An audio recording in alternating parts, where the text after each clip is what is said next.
Okay, the assignment for this problem is to find the voltage V1 as shown on the diagram. This is a single loop circuit containing a dependent voltage source, so we're going to utilize the problem solving strategies entitled single loop circuits and circuits with dependent sources. Okay, our first step in solving a problem like this is to assign a current, and I'm going to assign a current I1. I'm going to assign it in that direction. Then the next step of our problem solving strategy for single loop circuit says now define a voltage across all these resistors in terms of the assigned current. So the voltage across that 8K resistor would be 8K I1 with that polarity, again using Ohm's law. This voltage would be 4K I1 with this polarity, and the voltage across this resistor would be 8K I1 with that polarity.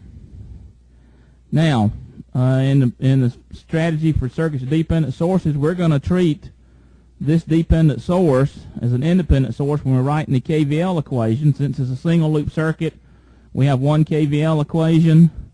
So let's start in that upper right corner and let's go around counterclockwise.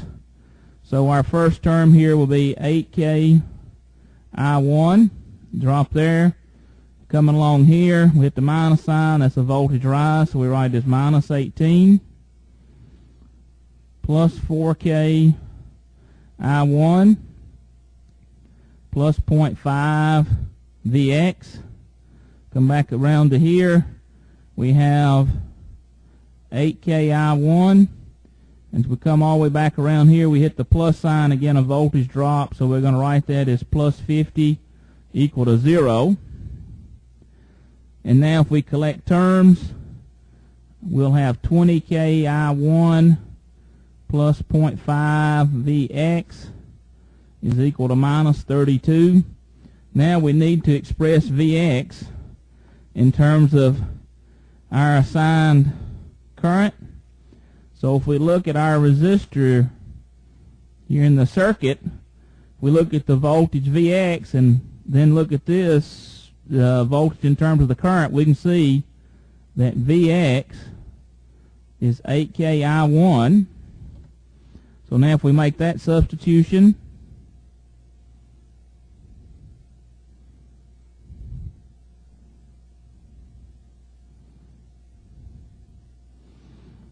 we'll have 24K I1 equal to minus 32. And then solving for I1 gives us minus 4/3 of a milliamp. So there's the current I1.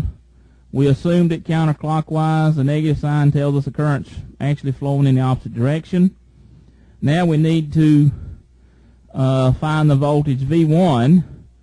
So what we'll do now is we'll use KVL and go around this part of the circuit. So we're going to go around in this direction. And when we do that, the equation that we get for V1 is 4K I1 plus 0.5 Vx. And that's 4K I1 plus 0.5 times 8K I1, which says that V1 is 8K times I1. That's 8K times minus 4/3 of a milliamp, which says that V1 is minus 32/3 volts.